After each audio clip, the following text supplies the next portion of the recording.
أعوذ بالله من الشيطان الرجيم بسم الله الرحمن الرحيم إن الحمد لله حمدا كثيرا نحمده تعالى ونستعينه ونستغفره ونعوذ به من شرور أنفسنا ومن سيئات أعمالنا من يهده الله فهو المهتدي ومن يضلل فلا هادي له ونشهد وكفى بالله شهيدا محمد رسول الله والذي أرسله ربه بالهدى ودين الحق بشيرا ونذيرا وداعيا إلى الله بإذنه وسراجا منيرا بلغ رسالة وأدى الأمانة ونصح الأمة وكشف الغمة وجاهد في الله حق جهاده حتى أتاه اليقين خاتم النبيين وإمام المجاهدين الذي لا ينطق عن الهوى إن هو إلا وحي يوحى علمه شديد القوى الذي جاء بكتاب عزيز لا يأتيه الباطل من بين يديه ولا من خلفه تنزيل من حكيم حميد كتاب الذي من قال به صدق ومن عمل به أجر ومن حكم به عدل ومن دعا إليه فقد هدي إلى صراط مستقيم. هذا الكتاب كل من تمسك به وتمسك بسنة الذي جاء به فقد استمسك بالعروة الوثقى لا انفصام لها والله سميع عليم. فصلى الله تعالى على نبيه الكريم وعلى آله وصحبه ومن تبعهم بإحسان إلى يوم الدين. رب اشرح لي صدري ويسر لي أمري وحلل عقدة من لساني يفقه قولي. اللهم لا سهل إلا ما جعلته سهلا وأنت تجعل الحزن إذا شئت سهلا. فعلمنا ما جهلنا وذكرنا ما نسينا وزدنا علما. ثم أما بعد السلام عليكم ورحمة الله وبركاته. Nous rendons grâce à Allah subhanahu wa ta'ala, le clément, le tout miséricordieux, qui nous a permis une fois encore de nous retrouver autour de sa parole ainsi qu'autour de la parole de son prophète, paix et bénédiction d'Allah soit sur lui. Par la même grâce, nous nous proposons de continuer le traitement de notre thématique dont nous en avions commencé le traitement la semaine dernière, qui tourne autour donc du rôle et des responsabilités des associations islamiques. À titre de rappel, nous avions dit que la semaine prochaine, les musulmans se trouvent aujourd'hui confrontés à des crises majeures. Au niveau spirituel et moral, et ainsi qu'au niveau politique, économique et social.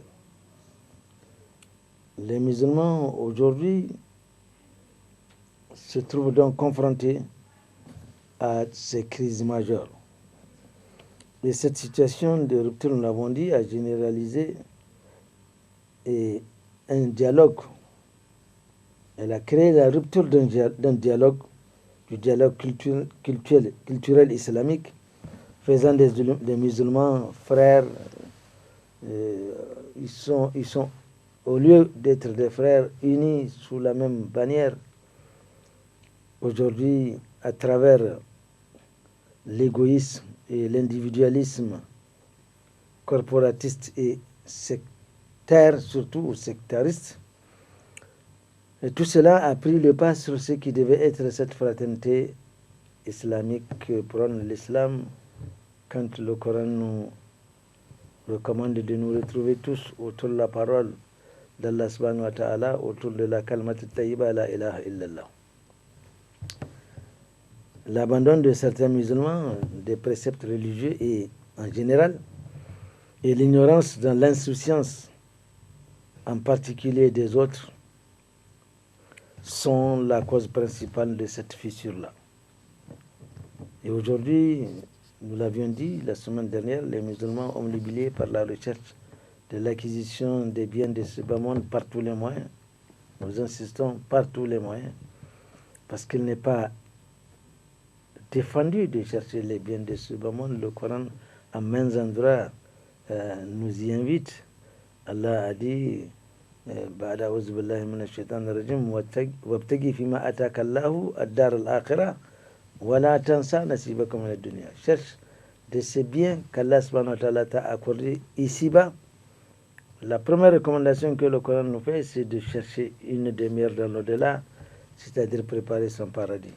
De ne pas oublier sa part d'ici-bas, et cela ne veut pas dire également de faire des folies comme si on ne va pas... il ne faut pas privilégier ce bas monde par rapport à l'au-delà. Donc, omnibulés qu'ils sont, ils finissent par être divertis et pervertis, nous l'avons dit la semaine dernière. Et c'est ainsi que les musulmans de plus en plus sont moins attentifs, moins craintifs aux injonctions divines. Car en fait, aujourd'hui, nous l'avons dit la semaine dernière, les gens pensent réaliser le bonheur absolu sur terre. Or, le bonheur ici ne peut être que relatif. Allah subhanahu wa ta'ala a déjà décidé qu'il a créé l'homme dans une vie de combat. Nous avons créé l'être humain dans une vie de combat. C'est ainsi que muni, nanti, il n'est jamais au repos. Et démuni, il est toujours dans la recherche des biens de ce bas monde. Au point Allah subhanahu wa ta'ala nous reproche quand on dit Al-Hakum al-Takathuru hatta zultum al-Makabir, la recherche des biens de ce bas monde, eh bien, nous distrait au point jusqu'à ce qu'on dise voilà notre temps. Ainsi, nous l'avions dit la semaine dernière, l'appartenance à la Ummah islamique doit procéder à la réforme de la mentalité des individus, de leur retranchement et leur permettre de mieux considérer que tous les musulmans, ils sont des frères et non se laisser enivrer et aveugler par les cliquetis de ce bas monde où Allah subhanahu wa ta'ala nous a mis en garde quand il ne nous est pas permis وَلَا يَغُرَنَّكَ تَقَلُّبَ الَّذِينَ كَفَرُوا فِي الْبِلَادِ مَتَاعٌ قَلِيلٌ ثُمَّ مَأْوَاهُمْ جَهَنَّمُ وَبِئْسَ الْمِهَادُ. Ne vous laissez pas emberlificoter par les choses de ce bas monde, les cliquetis, et surtout des gens qui ne pensent pas à l'au-delà. Ne vous laissez pas impressionner parce que ce n'est qu'une éphémère jouissance de ce bas monde. Allah le qualifie de goûter éphémère. Alors, nous l'avons dit aussi la semaine dernière, Allah subhanahu wa ta'ala, lui, la gloire et la puissance, Allah a créé les cieux et la terre et tout ce qui se trouve dans les espaces interstellaires et a mis tout cela à la disposition du Bani Adam dans le cadre, nous l'avons dit, des mesures d'accompagnement donc qui doivent permettre à l'être humain, le Bani Adam, ainsi que les génies, ces deux créatures, Allah leur a rappelé les principales causes de leur création. C'est qu'Allah a créé les génies et les humains que pour que nous l'adorions. C'est ainsi que nous trouvons quand Allah subhanahu wa ta'ala dit وَمَا خَلَقَتُ الْجِنَّ وَالْإِنسَ إِلَّا لِيَعْبُدُونِ. Donc les génies ainsi que les humains, nous sommes créés que pour adorer Allah subhanahu wa ta'ala. Allah n'a aucun besoin. مَا أُرِيدُ مِنْهُمْ مِنْ رِزْقٍ. Alors, et Allah met à notre disposition afin de nous trouver dans les meilleures conditions pour l'adorer. Allah l'a dit, Alam taru anna Allah sakhar lakum ma fi samawati wa ma fil ard. Allah a dit, n'as-tu pas vu que tout ce qu'il est dans les cieux, c'est à la disposition, Allah l'a domestiqué à l'endroit de l'être humain, du Bani Adam, afin qu'il puisse être dans les meilleures conditions pour adorer Allah subhanahu wa ta'ala. Allah a lui la gloire et l'omniscience, a donc créé les cieux et la terre, pas pour son quelconque usage, bien sûr. Et Allah a lui la gloire et l'omnipotence aussi. Il a créé les anges. Il a également créé les hommes. Et il a fait des hommes califes sur terre. Allah, dans le processus de la création de Adam, donc de l'homme, le système, nous l'avons dit la dernière fois, ce n'était pas le même système qu'Allah subhanahu wa ta'ala par ce qu'Allah subhanahu wa ta'ala, on ne peut pas parler de tradition, mais la manière dont Allah subhanahu wa ta'ala procède, fa'al lima yurid, il dit إذا أردنا أن شيئا أن يقول له كن فيكون. D'ordinaire, Allah subhanahu wa ta'ala utilise les deux lettres pour créer tout ce que nous voyons ici, lui qui le dit. Il dit à la chose soit et la chose devient selon la volonté d'Allah subhanahu wa ta'ala. En ce qui concerne le Bani Adam, nous l'avons vu la semaine dernière, le processus n'était pas le même. Toute une communication a été faite à l'endroit des anges lors de la décision de la création d'Adam, et les composants d'Adam alayhi salam également ont été connus. Nous voyons la matière qu'Allah subhanahu wa ta'ala a utilisée pour la création d'Adam alayhi salam. Et plus tard, Allah subhanahu wa ta'ala aussi le nomma par décret, donc Adam alayhi salam lui-même, par décret en tant que calife sur terre, en tant que vicaire. Là aussi, le même communiqué avait été fait à l'endroit des anges, où Allah leur dit, moi j'ai décidé de placer quelqu'un comme calife sur terre. Les anges se sont un peu étonnés, car ils avaient en mémoire que les génies étaient les premiers occupants de cette terre, et comme nous et les génies, nous étions créés pour adorer Allah subhanahu wa ta'ala. Donc une formation a été faite à l'endroit de ces derniers, mais une fois sur terre, certains se sont rebellés, d'autres ont continué à adorer correctement Allah subhanahu wa ta'ala, et certains ont été des véritables terroristes, ils ont versé du sang. Et les anges avaient cette information, ils demandaient à Allah, Ataj'al fiha man yufsidu fiha wa yasfiku dima'a wa nahnu nusabbihu bihamdika wa nuqaddisu lak qala inni a'lamu ma la ta'lamun. Bah, tu as encore placé quelqu'un qui va déverser du sang, faire de vraiment de causer des dégâts à l'intérieur, sur la terre là. Allah dit, moi je sais ce que vous ne savez pas, et c'est ainsi donc Adam fut nommé calife sur terre. Alors, nous avons vu aussi la semaine dernière qu'Allah subhanahu wa ta'ala, après avoir créé Adam, il créa son épouse, et Allah créa toutes les âmes de Bani Adam qu'il mit à l'intérieur d'Adam. Et lorsque Allah a créé toutes les âmes, il les a interrogées. Toutes nos âmes ont été présentes ce jour-là, ou ce moment-là. C'est dans le monde de la pré-existentialité. C'est notre foi qui fait obligation pour nous d'y croire. On ne sait pas où c'est.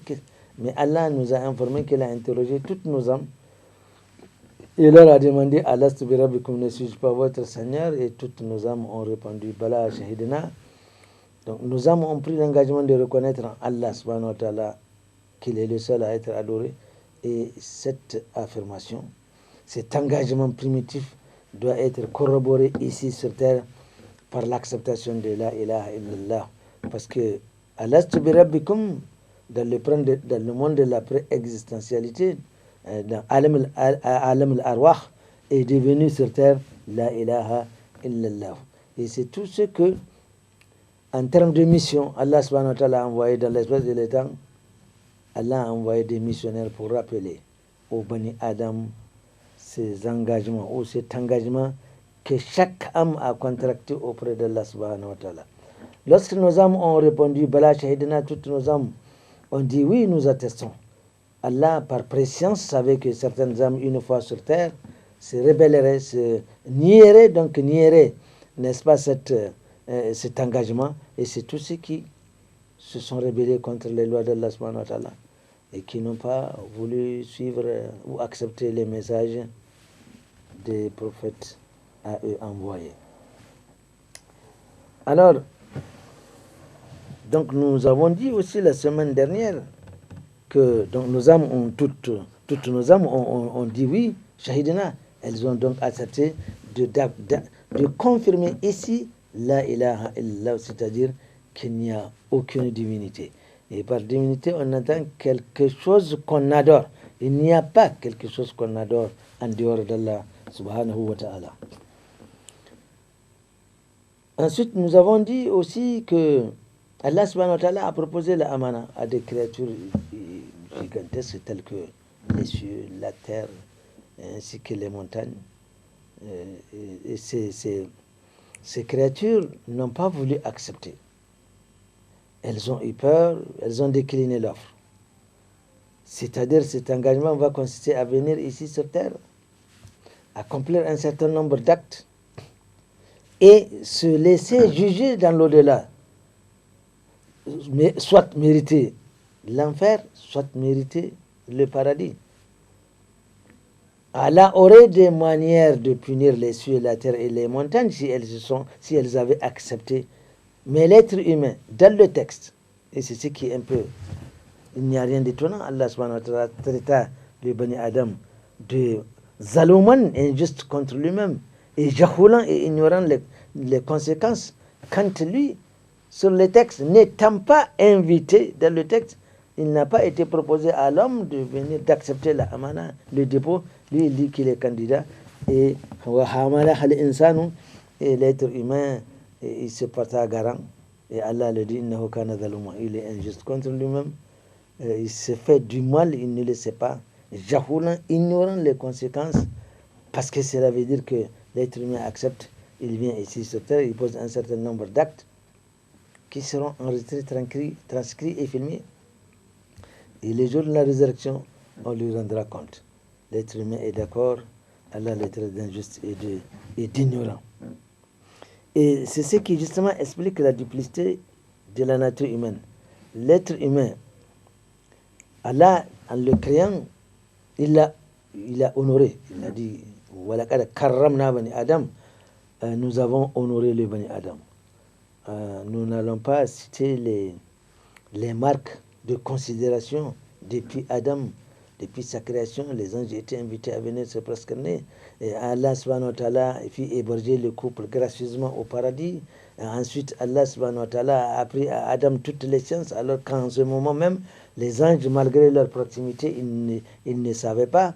Et finalement, Allah a fait de Adam, donc nous voyons un certain nombre de considérations à l'endroit du Bani Adam, quand Allah dit Karramna Bani Adam, et dans sa composition morphologique, Allah a doté le Bani Adam d'une mémoire, d'une intelligence très très développée, au point où aujourd'hui,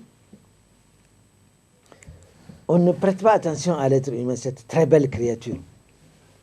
Non, on est émerveillé par ce que l'être humain est capable d'inventer. Voilà. Aujourd'hui, nous avons le téléphone, c'est le monde entier qui est dans votre main. Ça nous impressionne. Mais Allah subhanahu wa ta'ala, voulant attirer notre attention, quelque part, n'a-t-il pas dit, dans le cadre, justement, de la proclamation de la grandeur d'Allah subhanahu wa ta'ala, Allah dit, wa fi anfusikum afala tubsirun. Le Bani Adam ne se regarde pas, il ne se juge pas, il ne se juge pas. Il ne voit pas que c'est Allah l'a doté d'une intelligence qui lui a permis d'inventer tout ce que nous voyons ici. Alors on est beaucoup plus impressionné par l'invention que l'inventeur lui-même, parce que voilà, et Allah donc l'a doté d'une intelligence et la capacité de savoir, oui, ça c'est bien, ça ce n'est pas bien, de décider ou de ne pas décider. Et Allah a aussi attribué à l'homme ce libre arbitrage, c'est-à-dire qu'il est libre d'accepter ou de refuser. C'est ainsi que les messagers sont venus transmettre les messages. C'est à chacun de faire son choix, d'utiliser son intelligence, soit d'accepter les messages d'Allah subhanahu wa ta'ala, soit de les refouler. Donc, l'être humain, il a cette capacité. Il sait ce qui est bien, il sait ce qui n'est pas bien. Et il a le libre arbitrage. Alors, un tant soit peu qu'il utilise son intelligence critique et son libre arbitrage, et qu'il se conforme au commandement d'Allah subhanahu wa ta'ala, il devient vraiment comme Allah subhanahu wa ta'ala. Et Allah wa faddalnahu ala kathirin mimman khalaqana tabdilan. Il fait partie, l'être humain, de ces créatures, Allah dit, qu'il l'a élevé beaucoup plus que d'autres créatures, mais si d'aventure. Il utilise toutes ses facultés, son intelligence et son libre arbitrage pour violer l'engagement et refuser de reconnaître les lois d'Allah subhanahu wa ta'ala. Il devient l'allié de Satan et subira les humiliations dans l'au-delà en compagnie de Satan. Et nous sommes prévenus. Inna shaytana lakum aduwwun fattakhidhuhu aduwwa. Ne devenez pas les amis, les alliés de Satan. Satan est un ennemi pour vous, donc considérez-le comme tel. Alors, évidemment, l'homme, une fois qu'il se conforme, Allah dit وَلَقَدْ خَلَقْنَا الْإِنسَانَ فِي أَحْسَنِ تَقْوِيمٍ. L'être humain, comme nous le disions, c'est une très belle créature, mais une fois qu'elle déraille, eh bien, Allah dit, nous la rabaissons au plus bas niveau, qu'Allah nous en préserve. Eh bien, après la conclusion du contrat, nous l'avons dit, Allah choisit, nous l'avons dit la semaine dernière, Allah choisit des messagers parmi les anges qui transmettraient toutes ses volontés en termes de rappel à ceux qu'il a choisis parmi les Bani Adam. Et il en a fait des prophètes et pour certains des messagers. Il est démontré que tout messager est prophète, mais tout prophète n'est pas messager. Pour prophète, eh bien, c'est cet élu d'Allah subhanahu wa ta'ala à qui il a confié une mission, soit de transmettre un message comme ça directement, mais c'est-à-dire verbal. En ce qui concerne les messagers, ils sont à l'appui de leur mission un document qui démontre la véracité de leur mission. Eh bien, le nombre exact des prophètes et messagers reste indéfini dans le Coran. Allah rapporte, donc Allah dit à son prophète, certes nous avons envoyé des prophètes, des messagers avant toi. Il y en a dont nous t'avions conté l'histoire, et il y en a dont nous ne t'en avions pas raconté l'histoire. Le prophète lui-même, à titre indicatif, nous a dit que Allah subhanahu wa ta'ala a envoyé 124 000 prophètes, dont 313 messagers. Mais si nous regardons dans le Coran, nous constatons que seulement 25 prophètes et messagers ont été cités. Et il y a le cas de Luqman qui pose problème et le cas de Khidr également qui pose problème. Mais en fait, Muttafaqun alayhi, c'est les 25 prophètes qui ont été donc cités dans le Coran. Et nous trouvons 18 parmi eux dans la sourate, dans le chapitre 6, à travers les versets 83, 84, 85, 86 et 87. Nous trouvons 18 prophètes, nous les avons cités la semaine dernière, et les 7 autres pour compléter et faire les 25 se trouvent dispersés dans les différents chapitres du Coran.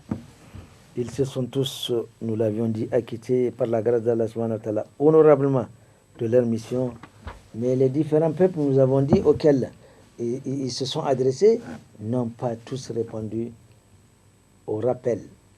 Ce rappel qui a comme principale thématique le rappel de l'engagement primitif, parce que tous les prophètes sont venus dire en termes clairs la ilaha illallah, car tous les prophètes ont dit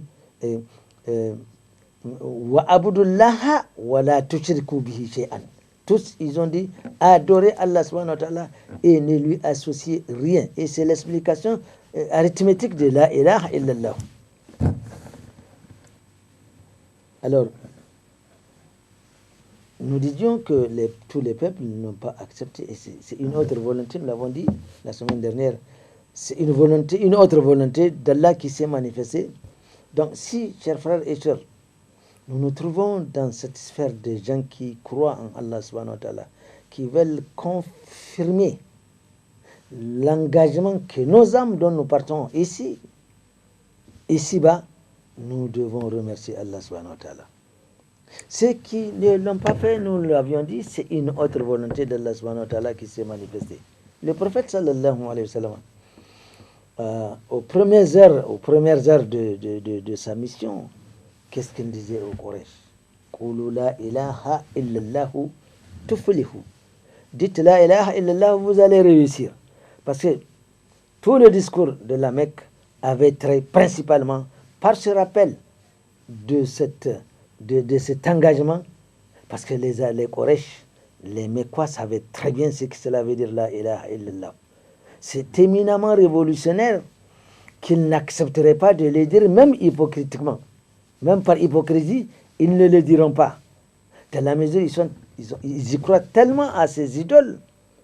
Et la ilaha illallah veut éminemment dire refuser systématiquement la croyance en ces idoles, tourner le dos complètement, nier.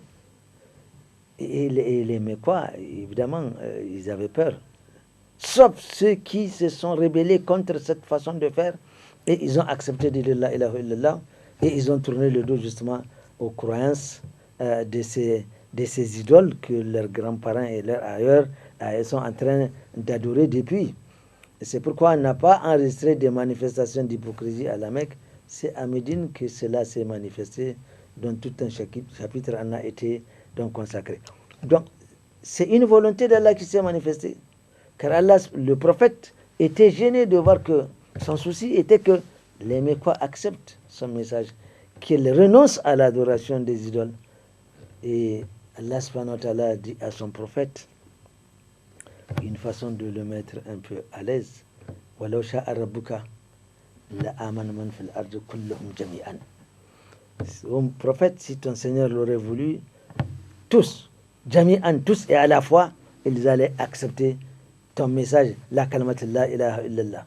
Ça, si Allah dit à son prophète que s'il aurait voulu, tout le monde allait être muni de son visa pour entrer au paradis.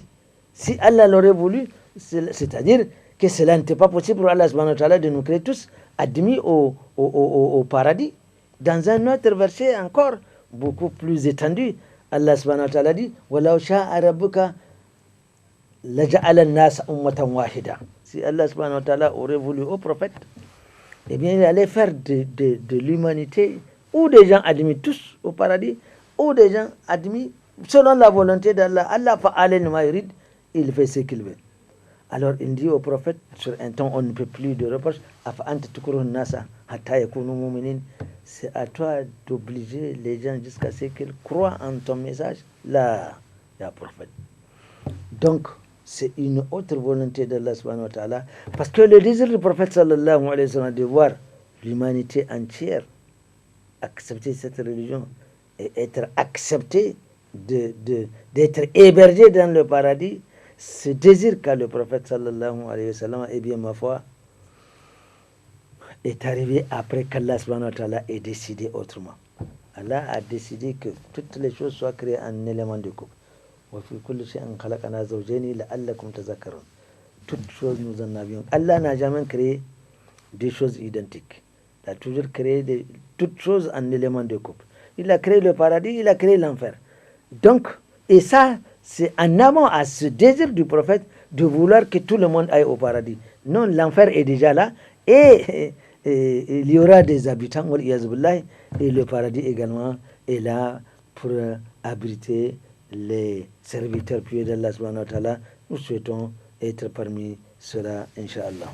Donc,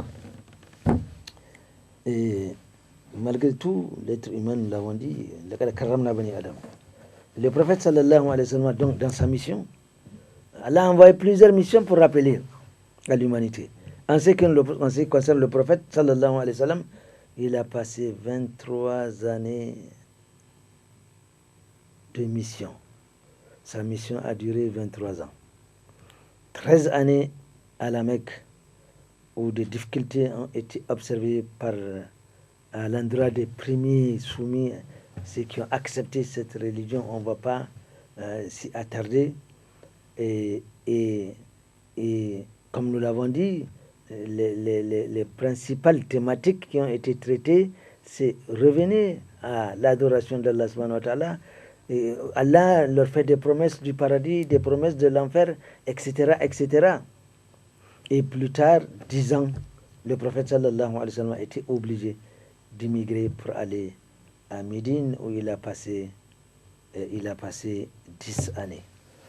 Le prophète sallallahu alayhi wa sallam décida à la Mecque en l'an 632, calendrier grégorien, laissa à l'humanité, nous l'avons dit, la religion d'Allah subhanahu wa ta'ala qui est l'islam, cette seule religion qu'Allah subhanahu wa ta'ala a agréée. Inna dina indallahi al-islam. Auprès d'Allah, c'est l'islam, la religion. Et toute autre forme d'adoration qui ne tire pas son essence de l'islam est vouée à l'échec. On ne sera pas récompensé. Qu'Allah subhanahu wa ta'ala nous en préserve. Et lui-même, il a dit, certes, je vous ai laissé dans la clarté cette religion, de jour comme de nuit, et ne saurait s'écarter de cette lumière que le pardon qu'Allah subhanahu wa ta'ala nous en préserve. Donc le prophète sallallahu alayhi wa sallam quitta ce bas monde et laissa la responsabilité de la communauté musulmane à ses compagnons ou à la Ummah, parce que l'islam a quand même s'est développé du temps du prophète sallallahu alayhi wa sallam jusqu'au confins où Allah subhanahu wa ta'ala a voulu qu'il aille. Et cela va poser, comme nous l'avons dit, ce problème de la problématique de... On ne peut pas parler de succession du prophète sallallahu alayhi wa sallam.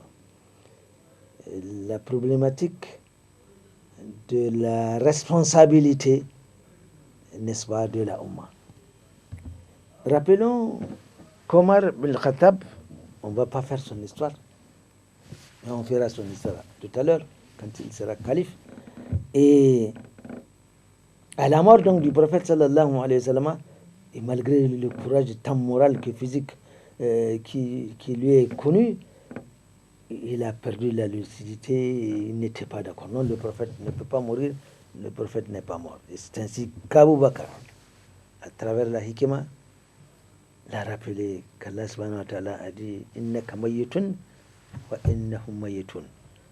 À un moment donné, les ennemis de l'islam en voulaient tellement au prophète sallallahu alayhi wa sallam qu'ils voulaient sa mort, tout comme cette réunion qui s'est passée depuis à la Mecque, où nous avons dit, la réunion à laquelle a assisté le vieux de Najd, qui n'est autre que Satan, la'anatullahi alayhi, qui aurait souhaité que le prophète sallallahu alayhi wa sallam soit complètement mis à mort et par la même occasion sa mission s'arrêterait, car l'un des premiers acharnés contre la mission du prophète sallallahu alayhi wa sallam, c'est également, pour ne pas dire d'abord, Satan, la'anatullahi alayhi, qui sait qu'à travers sa mission, elle va apporter le salut au bani Adam.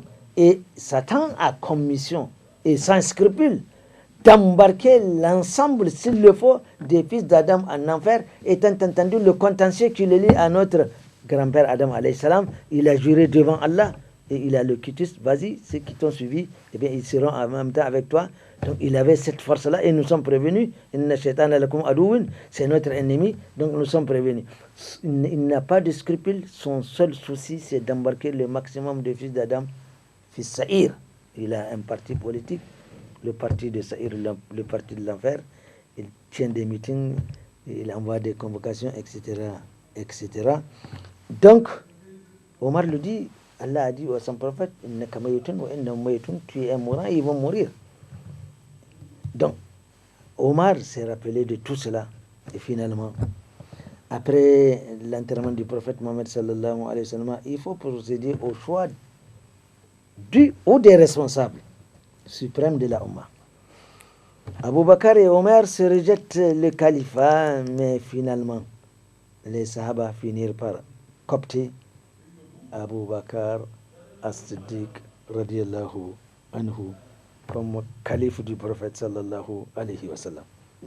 La première réaction d'Abu Bakr était donc de leur dire, par Allah, je n'ai jamais voulu être calife, même pas un seul jour ou une seule nuit. Il fuit cette responsabilité parce qu'il s'est rappelé peut-être que le prophète sallallahu alayhi wa sallam ne soit pas le chef d'une mission, même si vous êtes à deux. Donc, il dit, je ne l'ai jamais désiré, je ne l'ai jamais demandé à Allah, ni publiquement, ni en secret. Il dit, être émir n'est pas un soulagement pour moi. Et on m'a fait porter cette responsabilité immense. Et je n'ai pas la capacité, ni les moyens de l'assumer à moins qu'Allah subhanahu wa ta'ala ne m'assiste et ne me fortifie, n'est-ce pas, mes conditions.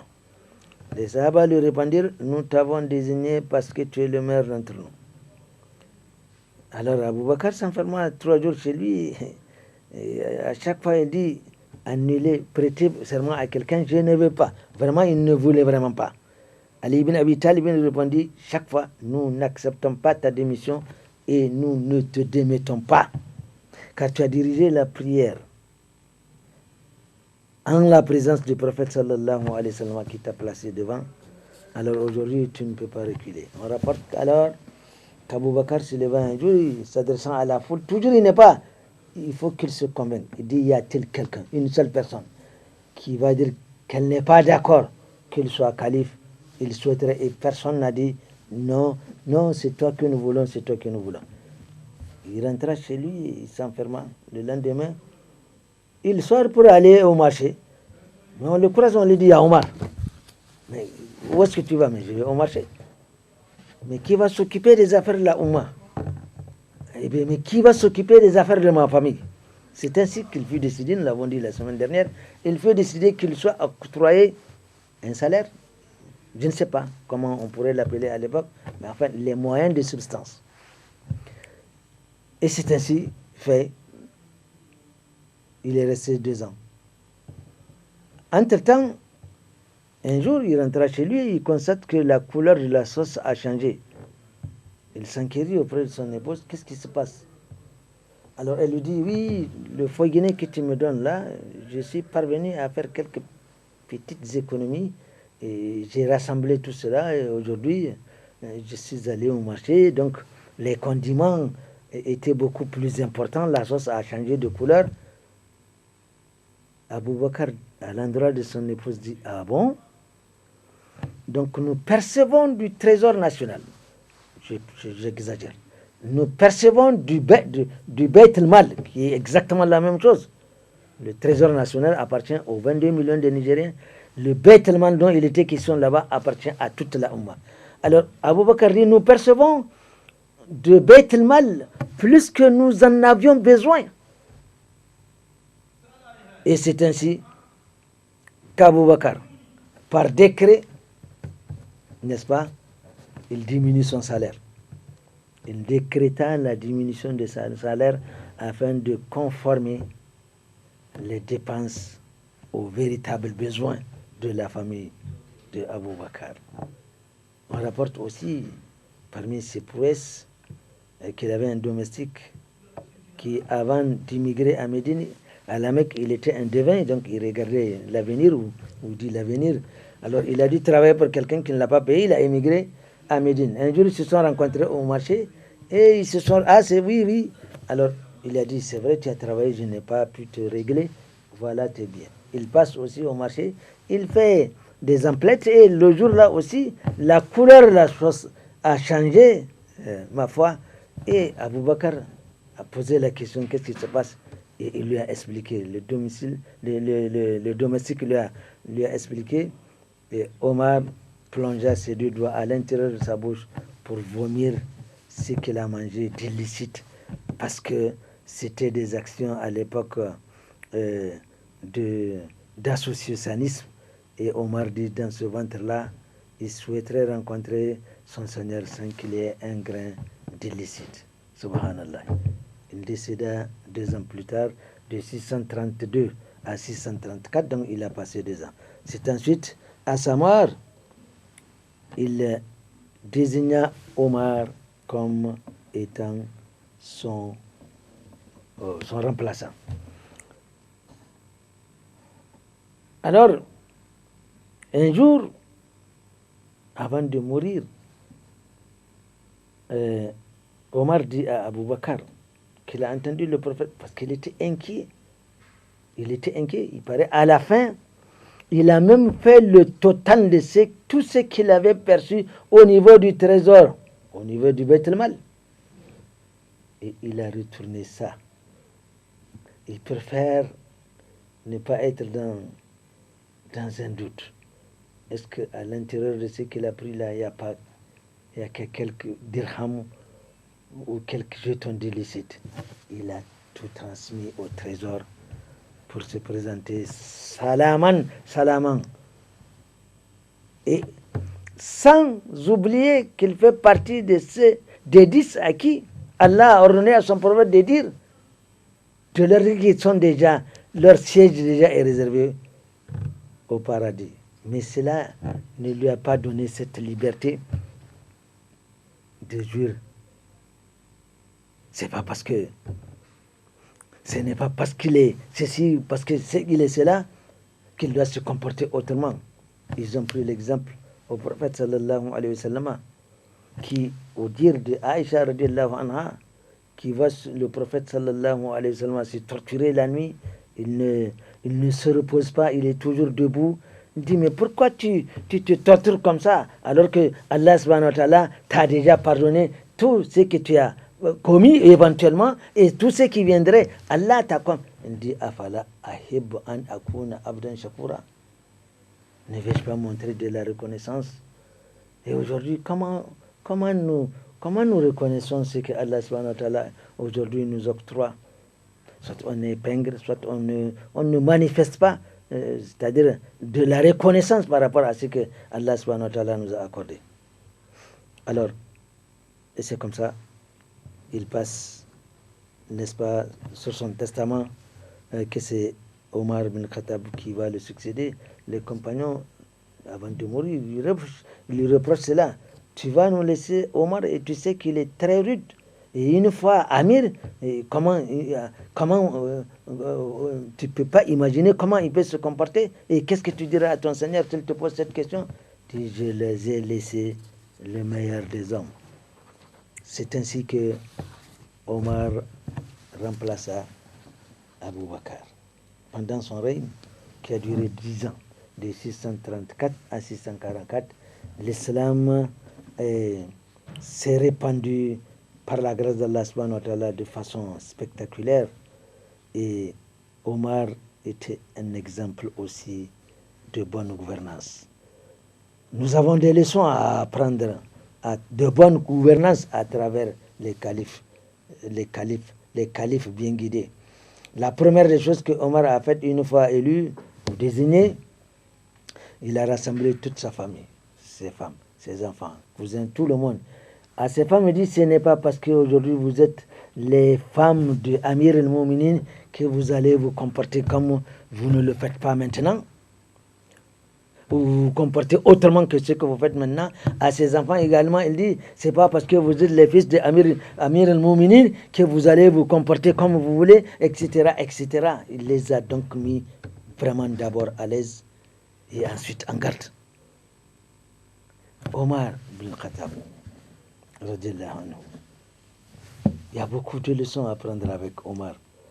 Parmi ces leçons, il a décidé que chaque nuit, il sait qu'en tant que responsable, subhanallah, si nous savions les comptes que nous aurons à rendre une fois que nous sommes responsables, si vraiment nous y croyons, nous ne demanderons pas aux gens de faire de nous des responsables. Le prophète a dit, même si vous êtes refuse d'être le chef de cette mission-là. Alors, conscient de cela, il organise donc des tournées nocturnes. Et c'est ainsi qu'un jour, en pleine nuit, il a entendu des pleurs des enfants dans une maison. Il intégra la maison, il demanda à la femme qui est là avec une marmite sur le feu et des enfants qui pleurent. Il demande qu'est-ce qui se passe. Il dit, mais qu'est-ce que tu veux? C'est Omar-là qui a envoyé mon mari au djihad, n'est-ce pas? Et il ne s'est pas occupé de nous. Voilà, les enfants sont en train de... Il n'y a pas à manger. J'ai mis cette marmite pleine d'eau et je suis en train de chauffer, leur faisant croire qu'il y aura à manger tout à l'heure. Et c'est comme ça ils ont commencé à dormir. On rapporte que Omar bin Khattab, radiallahu anhu, nuitamment, va au trésor. Prend dans le magasin, il trouve un sac de farine, il vient, il prépare à manger de façon rapide, jusqu'à ce que les enfants mangent et ils s'endorment. Et quand il s'en va, la dame dit vraiment merci. Voilà quelqu'un vraiment qui s'occupe de la population. Tu n'es pas comme Omar qui le plus souvent il néglige la population. Elle ne sait pas qu'il s'agit de Omar. Rappelons qu'il était en compagnie de quelqu'un qui voulait transporter le sac de farine. Il dit, quand j'aurai à rendre compte dans l'au-delà, c'est pas toi qui viendras m'assister. Regardez. Et à l'époque, Omar bin Khattab. Un jour également, il était en train de travailler au trésor, nuitamment, donc il y avait une lampe.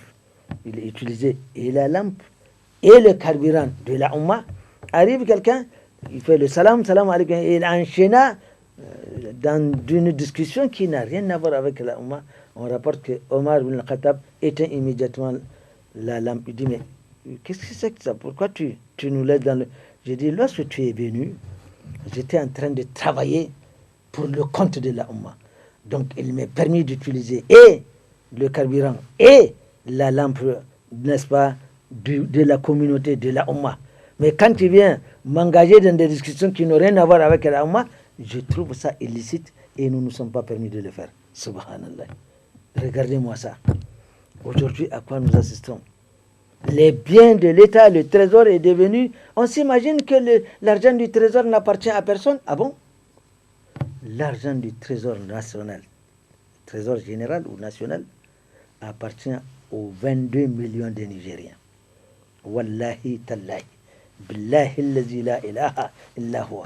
Quiconque touche illégalement un franc, illégitimement un franc, dans l'au-delà, il le rendra à moins que dès l'ici-bas, il demande pardon aux 22 millions de Nigériens. S'ils lui disent, ok, ça va, tu peux, mais tant que ce n'est pas comme ça, et il est très clair qu'on ne peut pas avoir l'accord de tous les 22 millions de Nigériens, et j'ai l'habitude de dire, même s'il y a 21 millions, 999 999, donc il va rester un Nigérien qui n'est pas d'accord, je serai parmi celui-là, parce que accepter l'injustice, c'est être injuste.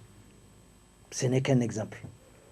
Donc, ne considérons pas que les biens de l'État n'appartiennent à personne. Voilà, un franc illégalement perçu, Allah va l'exiger. Alors, évidemment, il y a un jour aussi, le trésorier est venu dire à Omar, hey, Amir al-Mouminin, tu n'as pas réglé la dette que tu as contractée. Regardez, il va même s'endetter pour les besoins de sa famille sûrement, ou d'autres besoins. Et le trésorier vient lui demander, on est à échéance, il faut que tu payes. Subhanallah. C'est-à-dire que nous avons beaucoup de leçons de bonne gouvernance à tirer des enseignements des califes. Et tout celui qui veut être tranquille dans l'au-delà. Parce qu'ici, on a beau s'imaginer que non, c'est fini, non, on peut faire tout ce qu'on veut parce qu'on jouit d'une certaine autorité. Allah, on rendra compte. Chacun viendra avec ce qu'il a accompli.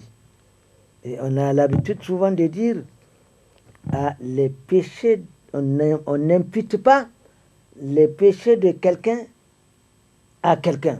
Il y a une erreur. Le Coran est venu nous corriger. Il y a des situations où on répondra des actes que certains ont posés. C'est Allah qui le dit dans le Coran. Allah nous dit وَلَا يَحْلَمُنَّ أَثْقَالَهُمْ وَأَثْقَالًا مَعَ أَثْقَالِهِمْ وَلَيُسْأَلُنَّ يَوْمَ الْقِيَامَةِ أَمَّا كَانُوا يَفْتَرُونَ.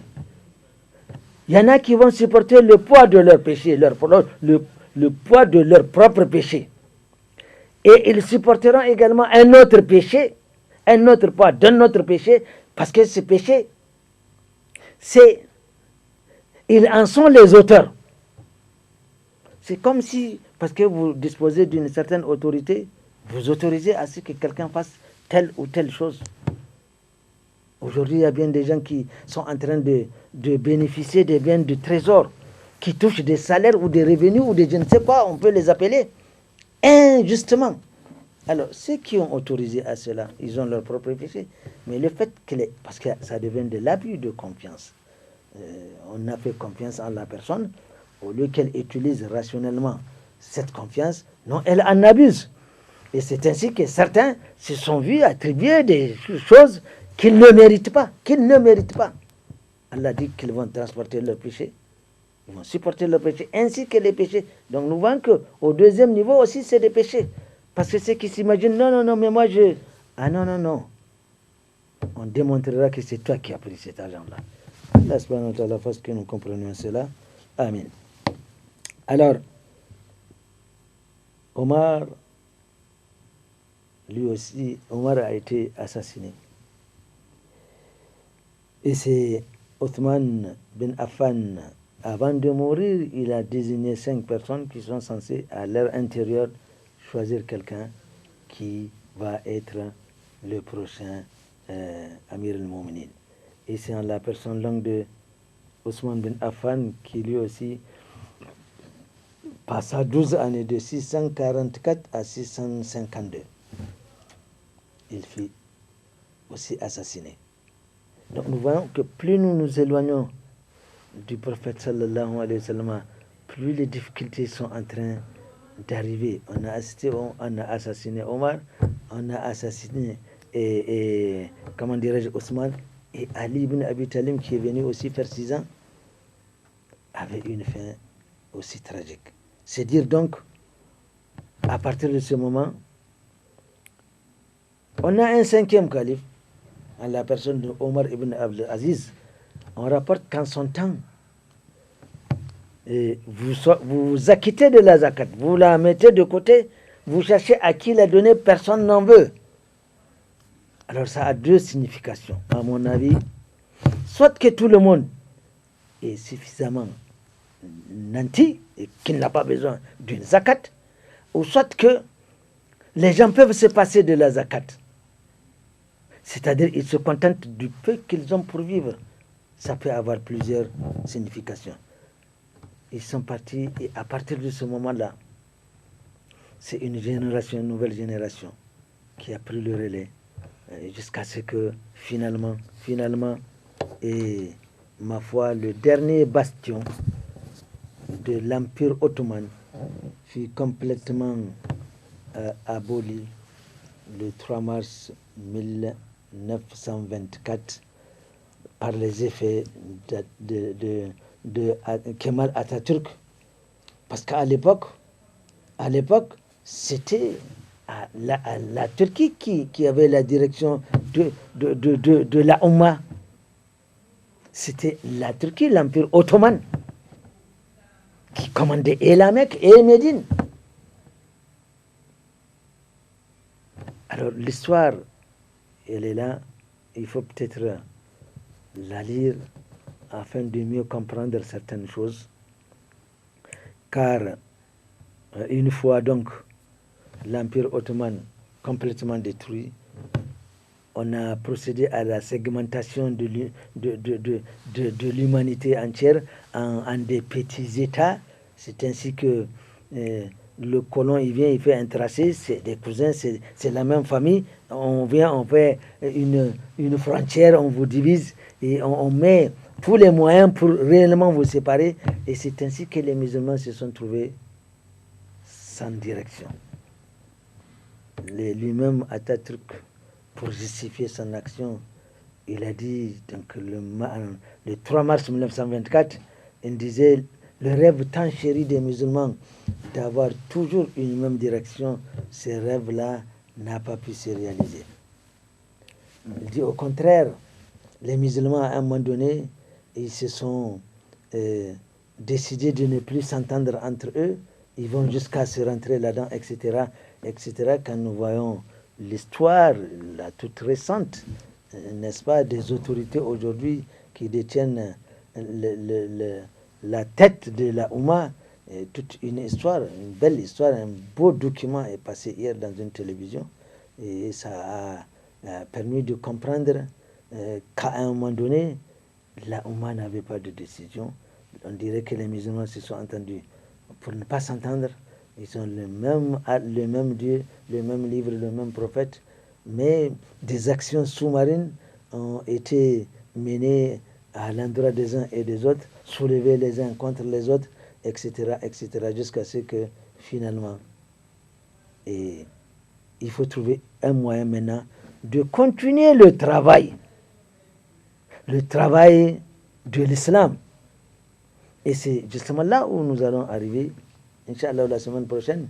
C'est là, en ce qui concerne ici chez nous, au Niger, l'avènement de la conférence nationale, donc en 1991, a permis la création de beaucoup d'associations islamiques. Mais avant 1991, rappelons qu'il y a une association, l'association mère, comme on l'appelle, qui avait été, donc qui a vu le jour avec l'avènement du premier coup d'État du Niger depuis le temps donc du feu le général Kounti qu'Allah subhanahu wa ta'ala et son âme. Cette association, elle existait là, mais à l'avènement de la conférence nationale, ce qui a permis la libération des consciences et des libertés, et puis on a permis maintenant la formation des associations islamiques qui vont continuer le travail. Et c'est ce que nous verrons, Inch'Allah, la semaine prochaine. Ces associations ont bâti un travail assez remarquable, même que pour certains, mais tant que ce n'est pas sérieux de dire que les associations n'ont pas fait grand-chose, c'est pas honnête d'ailleurs. Elles ont abattu un travail extraordinaire. Au Niger, nous faisons un islam de paix, un islam de paix. Nous vivons dans la parfaite tranquillité jusqu'à ce que des événements qui ne sont pas propres seulement au Niger, c'est tout à fait, c'est mondial. Aujourd'hui, on parle de terrorisme, de djihadisme, etc. Mais nous allons nous cantonner au travail qui a été abattu par les associations islamiques. Aujourd'hui, on en compte, si je ne me trompe, en tout cas au-delà de 100, jusqu'à un certain, il y avait très peu d'associations et elles étaient très efficaces. Mais nous verrons aujourd'hui que certaines associations aujourd'hui n'ont de cela que le nom, il faut le dire, dans la mesure où on ne les voit pas sur le terrain, on voit pas, il n'y a pas de travail de visibilité. Et de façon générale, aujourd'hui, on voit que ce travail est en train de sombrer. On ne sait pas trop pourquoi. Est-ce peut-être parce que tous les Nigériens ont compris l'islam, ou alors il y a quelque chose qui ne va pas. Et c'est ce que, Inch'Allah, nous allons voir la semaine prochaine. Tels sont les propos qu'Allah subhanahu wa ta'ala a voulu que nous tenions aujourd'hui et ici. Nous prions Allah subhanahu wa ta'ala de nous pardonner les éventuelles erreurs que nous aurions commises et qu'il nous fasse partager les hasanat contenus dans ce que nous avons dit, juste qu'il aime et qu'il agrée. Subhanakallahumma bihamdik, ashhadu an la ilaha illa anta, astaghfiruka wa atubu ilayka. ربنا آتنا في الدنيا حسنة وفي الآخرة حسنة وقنا عذاب النار. ربنا تقبل منا إنك أنت السميع العليم وتب علينا إنك أنت التواب الرحيم. إن الله وملائكته يصلون على النبي يا أيها الذين آمنوا صلوا عليه وسلموا تسليما.